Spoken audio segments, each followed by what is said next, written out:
Round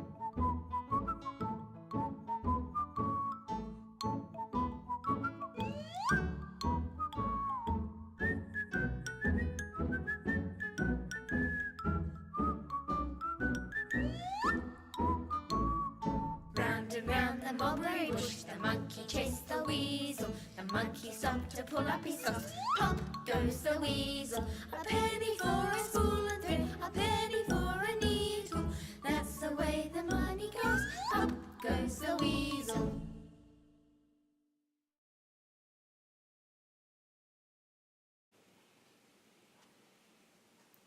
Today's story is called Beware of the Storybook Wolves, with Herb, the boy whose book came to life. It's written by Lauren Child. Every night, Herb's mother would read him a bedtime story. Sometimes it was about a big wolf who terrified little girls and their grandmothers with his chilling growl and his big yellow teeth. You could tell from the picture that toothpaste had never been on his shopping list. The story got very nasty in the middle and everybody nearly came to a sticky end. But by the last page, it had all turned out well and went happily ever afterly. It was one of Herb's favourites. He particularly liked the back cover that had a picture of a smaller wolf with a patch over one eye and the words, "For a real thrill, try reading the story of The Little Wolf and the Three Little Pigs. It will scare your socks off." "It scared my socks off," said Cinderella. "I couldn't sleep after reading this," Rumpelstiltskin. "It was a real thrill reading this story," A Woodcutter. Whenever his mother finished this bedtime story, Herb would say, "Don't forget to take that book with you." And his mother would ask, "Why?" "Because there's a wolf in it, of course," Herb would say. Herb's mother would smile to herself because she knew that storybook wolves are not at all dangerous. One night, just as they were finishing the wolf story, the telephone rang. In her hurry, Herb's mother forgot all about taking the book with her. Herb didn't realise at first, but as he was snoozing off, he thought he heard a deep, rumbling sound coming from his bedside table. It was like the rumbling of a very hungry tummy, or perhaps even two very hungry tummies. Then he began to smell a not very nice smell, a sort of bad breath type of smell. Herb got a funny feeling that two, or maybe even three, eyes were watching him. Unwisely, he switched on the light. And there, standing in front of him, was the big storybook wolf, and next to him was the other small wolf with a patch over one eye. Herb recognised him as the back cover wolf.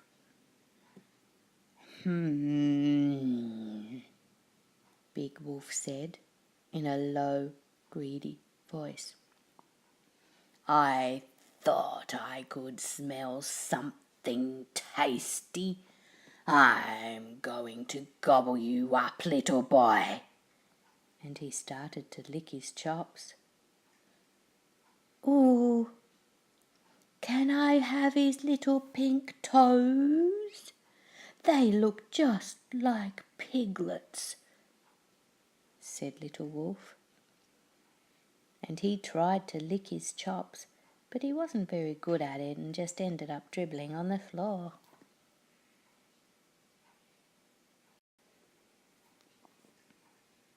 I wouldn't eat me yet, stammered Herb, desperately trying to think of a plan to distract the wolves from wolfing him. Why not? Said Big Wolf, giving him a sideways stare. Yes, why not? Said Little Wolf, trying to give him a sideways stare.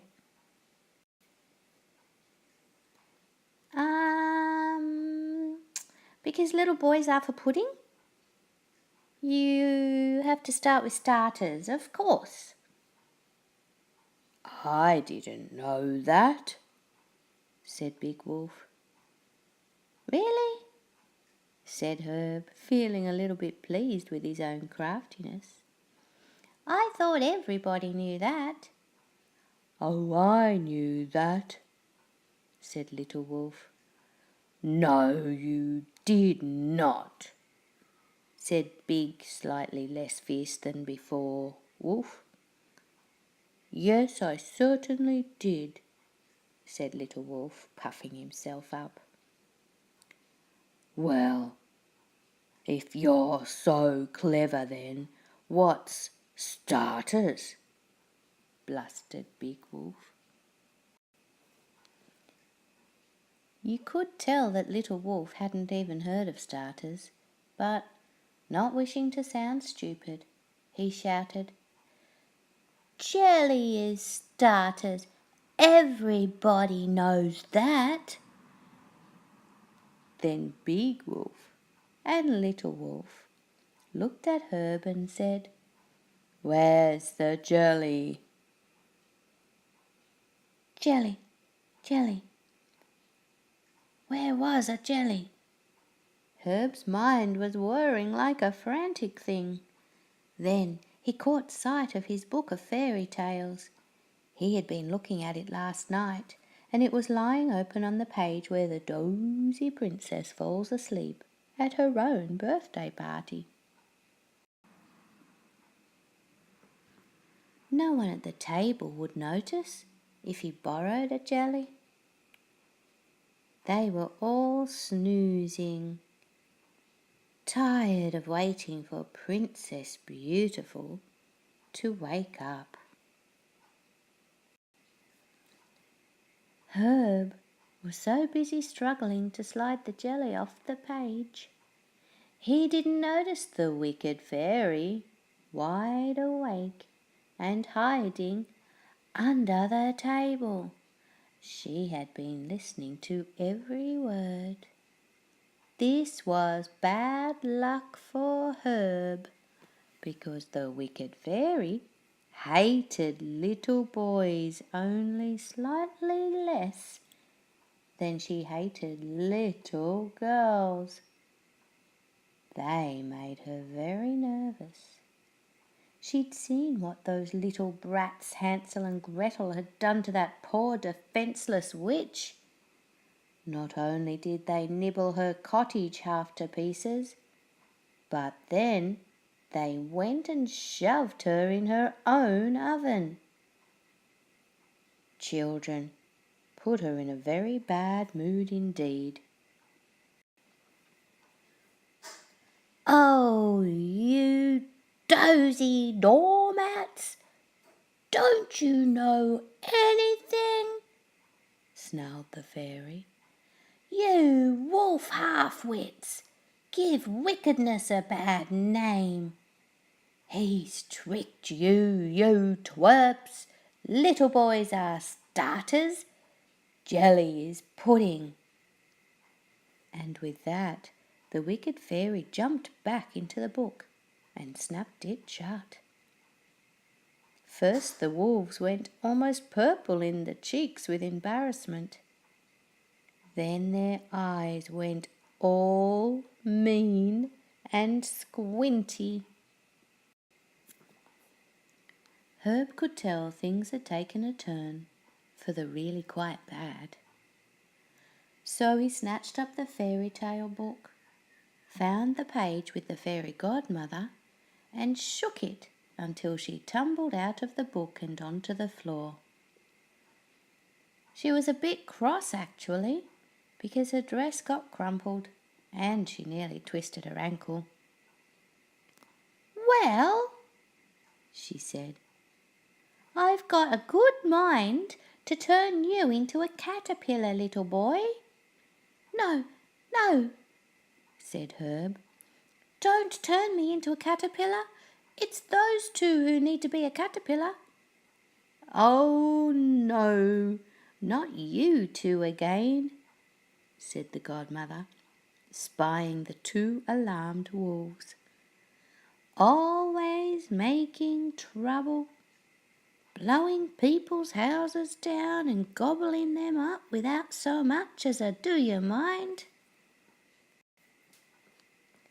As she said this, she accidentally waved her wand at the little wolf, and the smoke went poof, just like in the fairy tales. And suddenly there was the little wolf standing in a ball gown. oh dear, this will never do," said the fairy godmother, shaking her head. "That dress was meant for Cinderella.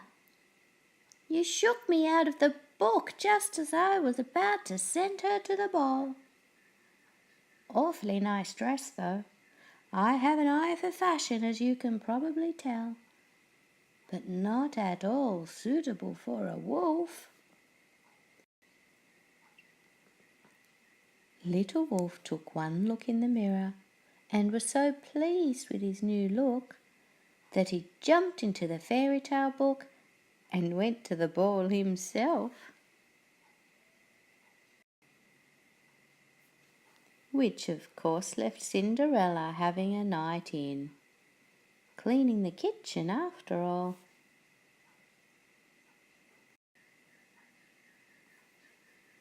"Oh, well, that's that then," sighed the fairy godmother. "I'm not going to be at all popular at the palace now. I don't know what the king and queen are going to say when a wolf turns up at the ball to dance with their son. I imagine they'll be very grumpy about it. I do hope it doesn't start snacking on the guests." The fairy godmother was so engrossed with her own problems that she hadn't noticed that Big Wolf was poised, ready to swallow Herb in one gulp.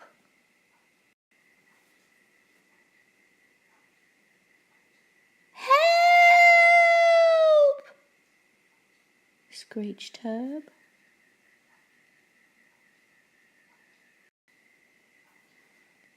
Quick as a quick thing, the fairy godmother whooshed her wand and Big Wolf was just a tiny caterpillar. "Oh, I do like caterpillars," said the fairy godmother, popping it back into the wolf storybook. "They're so undemanding, never bothering me for things, not like frogs, always thinking they are princes.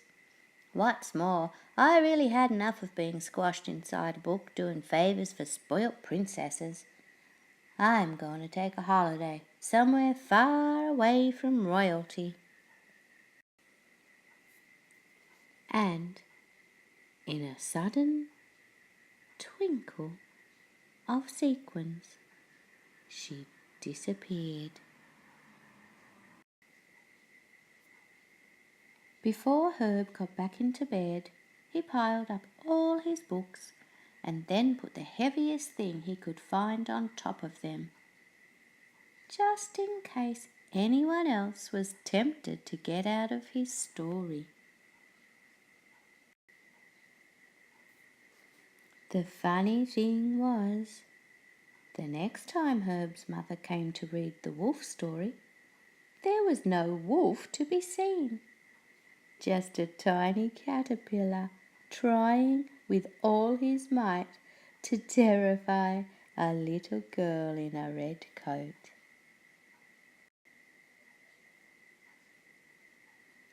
And that's the end of the story.